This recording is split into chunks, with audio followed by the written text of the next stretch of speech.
Hello students, कल हमने D and F block elements में इलेक्ट्रॉनिक कॉन्फ़िगरेशन की बात कर ली थी, जिसके अंदर हमने जो है ट्रांजिशन एलिमेंट की जो ट्रांजिशन सीरीज है, फर्स्ट ट्रांजिशन सीरीज यानी 3D ट्रांजिशन सीरीज के अंदर हमने इलेक्ट्रॉन कॉन्फ़िगरेशन के बारे में जान लिया था। अब जो बात है वो आती है जो कल हमने इलेक्ट्रॉन कॉन्फ़िगरेशन छोड़े थे, जैसे कि कॉपर एंड क्रोमियम, जिसको आपने एक्सेप्शन बताया था। ठीक है, देखें स्टूडेंट, यहाँ पर सबसे पहले क्रोमियम, जिसका एटॉमिक नंबर कितना होता है 24 होता है। अगर ये एक्सेप्शन नहीं होता तो इसका जो इलेक्ट्रॉनिक कॉन्फ़िगरेशन है वो शायद इस टाइप का होता, लेकिन ये जो है इस इलेक्ट्रॉन कॉन्फ़िगरेशन के अंदर स्टेबल नहीं है। ये अपनी स्टेबिलिटी इंक्रीज करने के लिए ये जो लो एनर्जी का जो ऑर्बिटल है, इससे हाई एनर्जी के ऑर्बिटल में इलेक्ट्रॉन को ट्रांसफर करता है। ठीक है, अब इलेक्ट्रॉन को ट्रांसफर करेगा तो किस टाइप का इलेक्ट्रॉन कॉन्फ़िगरेशन बन जाएगा? ऑर्गन 4s1 और 3d5। यहाँ पे 3d5 की स्टेबल क्यों? स्टूडेंट, केमिकल बॉन्डिंग का एक टॉपिक था, half field and fully field. Half field और फुली फील्ड जो ऑर्बिटल होते हैं, उनकी स्टेबिलिटी जो होती है वो अदर ऑर्बिटल की कंपेयर के अंदर क्या होती है? ज्यादा होती है। तो डी के अंदर टोटल इलेक्ट्रॉन 10 होते हैं और हाफ में 5 आ गए, तो ये है हाफ फील्ड। तो हाफ फील्ड जो ऑर्बिटल होती है उसकी स्टेबिलिटी जो है वो ज्यादा होती है। इसी कारण क्रोमियम जो है अपनी स्टेबिलिटी बनाने के लिए ये जो अपना इलेक्ट्रॉन कॉन्फ़िगरेशन है वो हाफ फील्ड ऑर्बिटल के बराबर करता है, और वो इस टाइप से होता है। क्वेश्चन ये बन सकता है एस से ही डी में क्यों? तो स्टूडेंट बता दूं, एनर्जी के अकॉर्डिंग 4s और 3d, इनके अंदर से एनर्जी जो है वो 4s की कम है और 3d की क्या है? ज्यादा है। और इलेक्ट्रॉन का जो ट्रांसफरेशन है वो लो टू हाई होता है। तो स्टूडेंट, ये लो रहा और ये हाई में ट्रांसफर हो गया, तो एक इलेक्ट्रॉन ट्रांसफर हुआ, तो ये कंडीशन होगी D5। तो स्टूडेंट, इसके अंदर ये आपको इसमें कोई ज्यादा घबराने की जरूरत नहीं है। इसके अंदर ये chromium other electron configuration 3D transition element में अदर एलिमेंट की तरह इलेक्ट्रॉन कॉन्फ़िगरेशन की बात को फॉलो नहीं करता, जिस कारण क्रोमियम को जो है वो एक्सेप्शन बोल दिया गया। इसी प्रकार जो आपको कॉपर का बताना है, स्टूडेंट ध्यान दीजिए, कॉपर जो है वो 29 नंबर पे आता है। इसका एटॉमिक नंबर जो है वो 29 होता है अकॉर्डिंग टू इलेक्ट्रॉन कॉन्फ़िगरेशन। अगर ये एक्सेप्शन नहीं होता तो इसका जो इलेक्ट्रॉन कॉन्फ़िगरेशन है वो शायद इस टाइप का होता, 4s2 3d9। तो स्टूडेंट्स, इसने क्या किया, ये इसमें स्टेबल नहीं है, तो ये अपनी स्टेबिलिटी बनाने के लिए कुछ ऐसा करें, हाफ फील्ड या फुली फील्ड, तो ये एक इलेक्ट्रॉन इससे ले लेगा। तो स्टूडेंट, ये कंडीशन क्या हो जाएगी?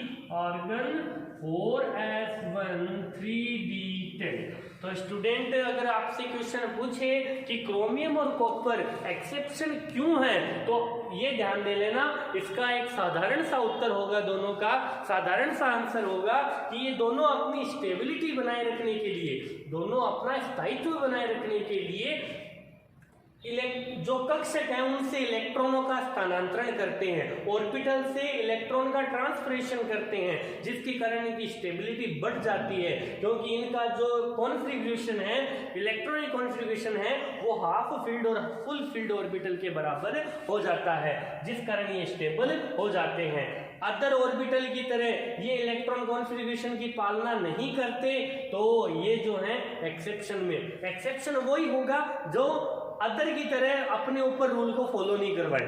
ठीक है, अब बाकी जितने भी 10 एलिमेंट थे उसके अंदर से 8 एलिमेंट ने फॉलो किया, D1 D2 D3 ऐसे चल रहे थे, लेकिन इसने फॉलो नहीं किया, तो ये एक्सेप्शन हो गया। और इसको ये एक्सेप्शन हो गया, इसी टाइम इसी ने नहीं किया, तो ये भी क्या हो गया? एक्सेप्शन यानी अपवाद हो गया। तो स्टूडेंट, ये रीजन था क्रोमियम और कॉपर के अपवाद होने का। ठीक है, ये जैसा कि मैं पहले बता दूं, इलेक्ट्रॉन कॉन्फ़िगरेशन से रिलेटेड जो है ये जो टॉपिक है वो आपकी 8th क्लास से स्टार्ट हो जाते हैं। 8th टू जहां तक आपकी साइंस केमिस्ट्री चलेगी वहां तक आपके ये टॉपिक चलते हैं। तो स्टूडेंट ये आपके इलेक्ट्रॉन कॉन्फ़िगरेशन की बात जो है वो कंप्लीट होती है। आगे का जो नेक्स्ट टॉपिक है वो क्या है, देखें स्टूडेंट,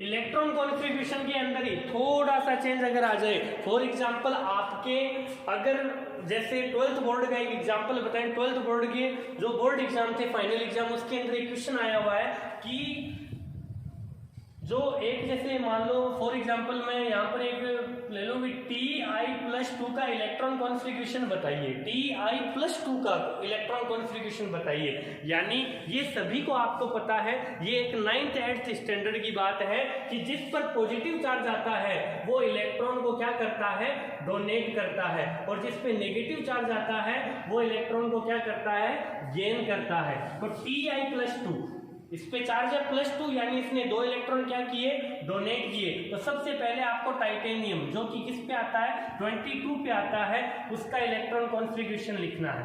उसका आपने कल लिखा था, ये इलेक्ट्रॉन कॉन्फ़िगरेशन था। अब आपको 2 इलेक्ट्रॉन जो हैं वो इससे हटाने हैं, तो Ti+2 आर्गन 2 इलेक्ट्रॉन निकालने, तो 4s और 3d के अंदर से एनर्जी किसकी कम है, 4s की है। तो पहले इलेक्ट्रॉन कौन डोनेट करेगा, 4s करेगा। कितने डोनेट करने हैं, 2, तो 4s 0 3d 2, और कुछ जगह इसको ऐसे भी लिख रखा है ऑर्गन 3d2। तो स्टूडेंट ये भी सही है और ये भी सही है, एक ही बात है। तो स्टूडेंट ये था अपना इलेक्ट्रॉन कॉन्फ़िगरेशन डोनेट के लिए। और वैसे ध्यान दें, क्रोमियम का +2 लिखोगे, क्रोमियम का +2 या कॉपर का +2 लिखोगे तो स्टूडेंट ये कैसे होंगे, बता दूं मैं आपको कि क्रोमियम का +2 लिखोगे तो क्रोमियम का ओरिजिनल इलेक्ट्रॉनिक विन्यास होता है ऑर्गन 4s1 3d5। 2 इलेक्ट्रॉन निकालने हैं तो क्रोमियम +2 है, ऑर्गन 4s1 एक इलेक्ट्रॉन तो s छोड़ेगा। मैं बता दूं आपको 2 इलेक्ट्रॉन डोनेट करवाने हैं, लेकिन आपके पास लो एनर्जी वाले में एक ही इलेक्ट्रॉन है, तो लो एनर्जी वाला एक इलेक्ट्रॉन जाएगा। उसके बाद एक इलेक्ट्रॉन और चाहिए, तो आपके पास तो ऑर्बिटल ही 2 ही है, तो आप एक इससे और एक इससे करोगे, तो 4s0 3d4।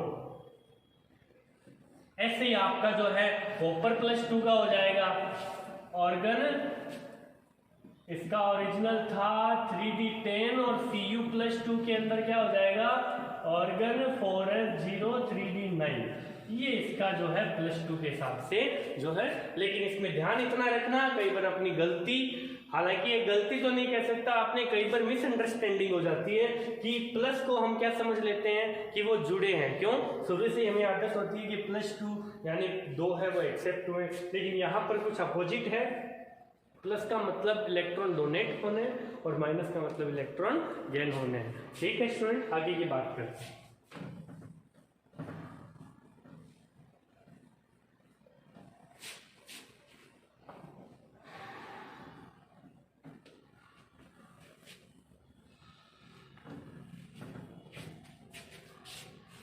आगे देखिए स्टूडेंट,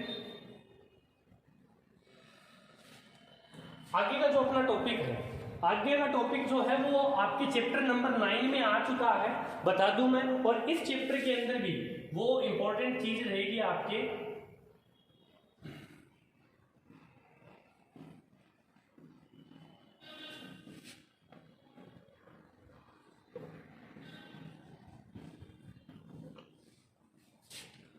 मैग्नेटिक मूवमेंट। वहां पर तो आपने केवल मैग्नेटिक मूवमेंट निकाला था कि वो चीज क्या होती है, तो यहाँ पर हम पूरा डिस्क्रिप्शन जानेंगे कि मैग्नेटिक मूवमेंट जो होता है वो क्या होता है। मैग्नेटिक मूवमेंट को किससे रिप्रेजेंट करते हैं, म्यू से। इसका फॉर्मूला होता है म्यू = √n+2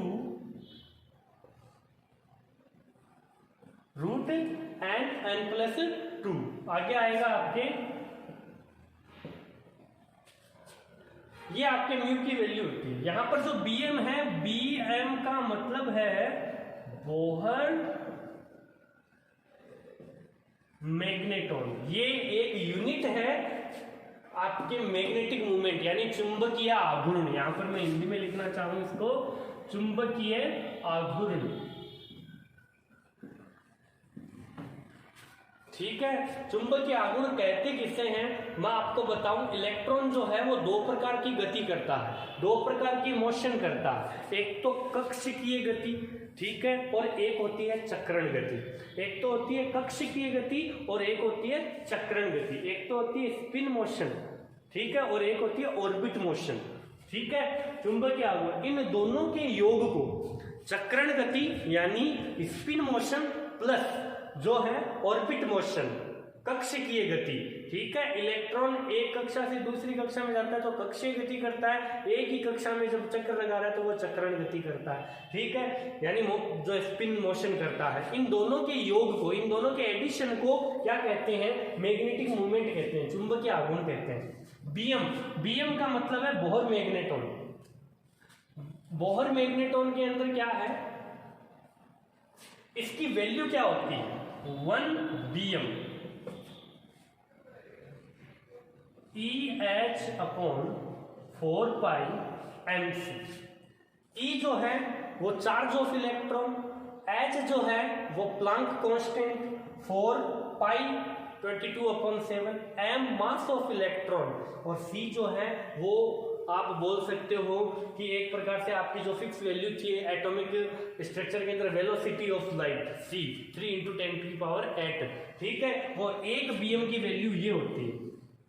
हालांकि इसका जो सॉल्यूशन है, इसका जो पूरा डिस्क्रिप्शन है वो आपको फिजिक्स में मिलेगा, यहाँ पर केवल इतना बताना है आपको। हालांकि आपकी बुक में लिखा हुआ है कि 1 बीएम की वैल्यू क्या होती है, तो EH/4 पाई MC ये चीज होती है। BM is equal to Bohr magneton, mu is equal to N√N+2 BM. देखें स्टूडेंट, इस पे क्या जो है किस टाइप के क्वेश्चन बनते हैं, जैसे मैं पहले भी बता चुका हूं, अब आपके क्वेश्चन जो है उसी टाइप के होंगे। फॉर एग्जांपल Ni+2 का चुंबकीय आघूर्ण है ना, Ni+2 का मैग्नेटिक मूवमेंट कितना होगा, तो स्टूडेंट इसको कॉपी में करते हैं इस टाइप से कि Ni का पहले इलेक्ट्रॉन कॉन्फ़िगरेशन लिखते हैं 4s2 3d8। आपके पास जो Ni है वो +2 स्टेट में है, तो आप क्या करोगे, ऑर्गन जो है 4s0 3d8, ये मैं आपको पहले ही बता चुका हूँ, +2 निकालने आपको लो एनर्जी वाले ऑर्बिटल से। आपके पास जो आउटर सेल है वो d का है, और d में टोटल ऑर्बिटल कितने होते हैं, 5, 1 2 3 4 5, 8 बढ़ ले उनके नियम के अकॉर्डिंग, 1 4 5 6 7 8। तो आपके पास जो n है, पहले भी मैं बता चुका, n जो है वो नंबर ऑफ क्या है, अनपेयर इलेक्ट्रॉन है। जो n है वो क्या है, अनपेयर इलेक्ट्रॉन है, ठीक है। अब यहाँ पर अनपेयर इलेक्ट्रॉन कितने आ रहे हैं आपके पास, 2, तो n इज इक्वल टू 2, तो mu is equal to √N+2, ठीक है। तो √N+2 की वैल्यू रख दो यहाँ पे 2 + 2, यहाँ पे आ जाएगा 8, यही है। और इसकी 8 की वैल्यू कितनी होती है, 2.89 बीएम। तो ये आपका मैग्नेटिक मूवमेंट है वो इस टाइप से तैयार होगा, ठीक है। तो स्टूडेंट आपको क्या करना है, ये मैग्नेटिक मूवमेंट अपने एक बार फिर रिपीट हुआ है, इसके लिए मैं थोड़ा सा होमवर्क देना चाहूँ। जो अपने YouTube ग्रुप से, जो अपने ग्रुप से जुड़े बच्चे हैं, APS ग्रुप के जो बच्चे हैं, उनको मैं कुछ एग्जाम्पल दे रहा हूँ। वो एग्जाम्पल आप मेरे को ग्रुप के अंदर सेंड करोगे। इस वीडियो को पूरा देखने के बाद आप जो है इन पे चर्चा करोगे। जैसे एक तो है M1+2, एक है CO+2 और एक है Cu+1। इनका मैग्नेटिक मूवमेंट आप मेरे को जो है ग्रुप के अंदर सेंड करोगे मेरे नंबर पे। ये आपका होमवर्क है, क्योंकि कुछ स्टूडेंट्स आपके जो हैं ग्रुप के अंदर वो वीडियो में बिल्कुल इंटरेस्ट नहीं ले रहे, न तो फिजिक्स में, न बायो में, न केमिस्ट्री में। तो स्टूडेंट ये जो है आपका होमवर्क है, ये आप मेरे को सेंड करोगे और आज का जो अपना टॉपिक है वो यहीं पर कंप्लीट होता है मैग्नेटिक मोमेंट पर। और आज का जो अपना था इलेक्ट्रॉन कॉन्फ़िगरेशन ऑफ एक्सेप्शन वो भी कंप्लीट होता है और मैग्नेटिक मोमेंट की जो बात है वो भी कंप्लीट होती है। कल का जो अपना टॉपिक होगा वो कलर इफेक्ट भी होगा कि कुछ जो ट्रांजिशन एलिमेंट है वो कलर्ड होते हैं और कुछ कलरलेस होते हैं, तो वो किस टाइप से होते हैं वो हम बात करेंगे अपने नेक्स्ट वीडियो में। तो आज के लिए मैं यहीं पर अपने टॉपिक को कंप्लीट करता हूँ। ये जो है आप मेरे को सेंड करोगे सोल्व करके, वरना कल जो है आप जो सेंड करोगे उसके बाद मैं कल ये तीनों सोल्व करवाऊंगा, तो आप अपनी जो है आंसर शीट मिला लेना, उसके आधार पर हम आगे जो है टॉपिक आगे स्टार्ट करेंगे। और आज के लिए थैंक यू।